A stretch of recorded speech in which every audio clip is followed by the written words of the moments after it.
Assalamualaikum warahmatullahi wabarakatuh. Pertama-tama saya ucapkan terima kasih kepada Yayasan Adi Azhar yang telah menganugerahkan kepada kami 5 set pengurusan jenazah daun bidara. Jadi kami ucapkan ribuan terima kasih dan tahniah kepada Yayasan Adi Azhar yang telah menyumbangkan set-set kematian ini. Kerana set ini adalah amat berguna sekali kepada kami, kepada surau-surau. Kerana ada jemaah-jemaah kami yang mampu untuk membayarnya dan ada yang tidak mampu.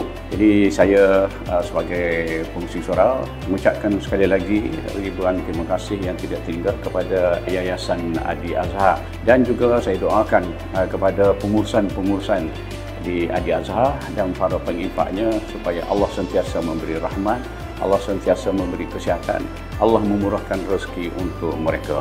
Jadi semoga Yayasan Azhar ini berjalan dengan baik dan lancar agar ramai lagi, banyak lagi surau-surau yang akan menerima bantuan daripada para infak daripada Yayasan Adi Azhar. Sekian, terima kasih dan selamat berjaya.